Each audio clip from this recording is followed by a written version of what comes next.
Welcome back, everyone.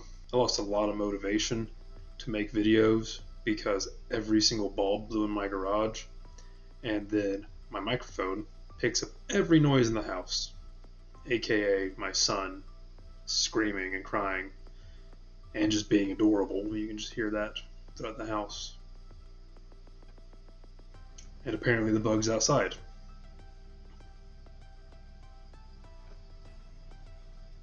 Also, the next two prestige classes in Complete Adventurer are two that I just really don't care about. But we are back, my fellow Dice Demons. Today, we will be talking about one of my favorite prestige classes, the Ghost-Faced Killer. Coincidentally, it is found in Complete Adventurer, so we aren't getting too far off track. The Ghost-Faced Killer is my favorite playstyle. A strength rogue murder machine. Not a murder hobo. A murder machine.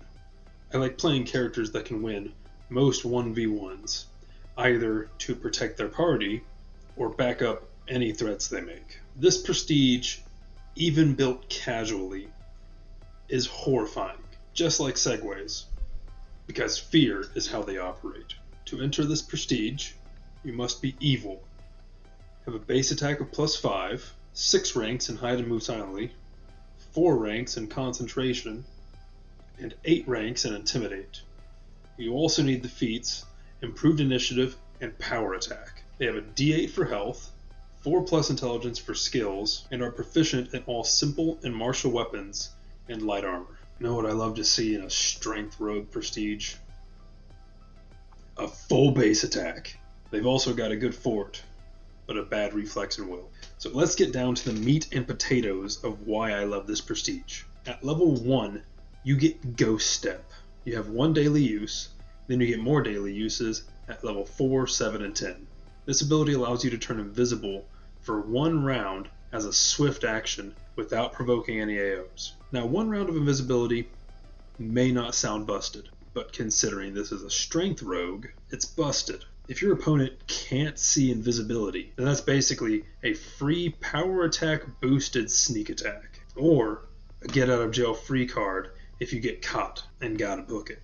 Also, at level 6, you can turn ethereal instead of invisible if you'd so choose. So, for 1 round, you could use your full movement to just run through all the walls. At level 2, 5, and 8, you get Sudden Strike plus 1d6 damage. Sudden Strike is literally sneak attack, except flanking doesn't apply unless they're flat-footed, losing their dexterity bonus whilst you're flanking. And if you're wondering, yes, Sudden Strike and sneak attack can both apply if you meet the requirements whenever you're making an attack. Level 3 brings us hot sauce for our meat and potatoes. Frightful Attack. This is where the horror of this prestige starts. Yes, pun intended. You gain a daily use of this ability at level 3, 6, and 9.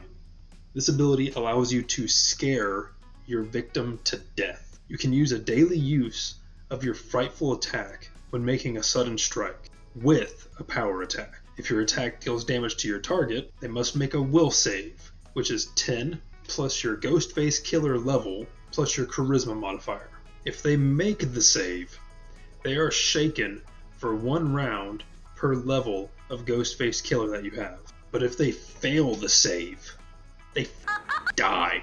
Death by fear. Hip and a hop to the grave. Don't pass go. And to make it even better, everyone within 30 feet that isn't you, your target, or your allies become panicked or shaken. You don't even have to kill your target. Try to assassinate a duke or a king or a queen, and you scuff it. If their guards are lower level than you, they will probably run and abandon that person just from witnessing your attempt at murder. I mean, sure, they get a will save too, and them being panicked or shaken is based on their level compared to yours and a couple other factors, but still. Also, if your target is immune to crits and sneak attacks and mind-affecting abilities, then they're immune to Frightful Attack. At level 7, you get the passive ability Ghost Sight. This allows you to see invisible and ethereal creatures and objects, which is awesome. Finally, at level 10, you get Frightful Cleave. If you kill someone with your Frightful attack, whether it be from damage or fear, then you get another attack on a different target within your reach. If that target is flat-footed, then this extra attack counts as a Frightful attack without using a daily use. So, yeah, pretty self-explanatory. It's Cleave, scary, but busted in the right scenario. I love this prestige. They are fun to play and make horrifying NPCs. Scarier than any assassin. It's like, sure, assassin, they get a death attack. Awesome. This prestige scares you to death. It's freaking awesome. My second strongest character ever was a Ghostface Killer. I soloed 2 level 20 characters with him when he was level 15. I then escaped from a level 30 character who had a Warforged Dread longbow, which wasn't unfair and rigged at all. I killed that level 30 NPC, but that involved a bag of holding and the portable hole, which I still killed her though. Enough reminiscing. Let's take a look at the ghost. The ghost. Yeah, the ghost, eh? Let's take a look at the Ghostface Killer that I made for you. I just now try to deal with Twitch tech support, after a long weekend. It's actually been an entire weekend. I did laundry, so I'm wearing the same shirt, for continuity's sake. But I'm now agitated because of Twitch, and I just... This is the Delvor.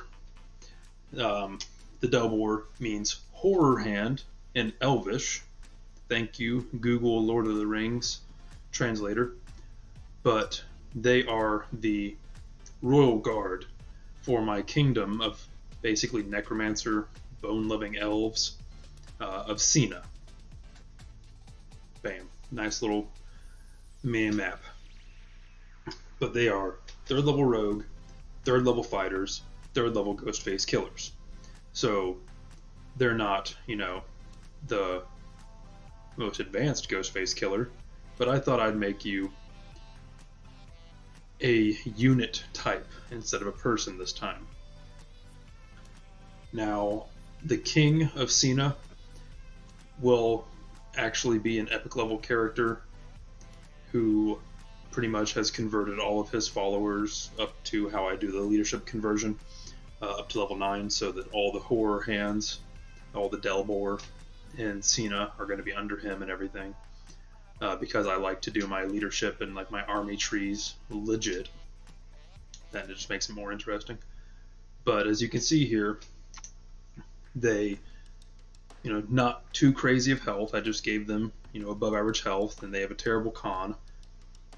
They have a +1 glaive, and then no armor. But if you look right here in the AC, it says 5 armor, 3 dex, 1 protection.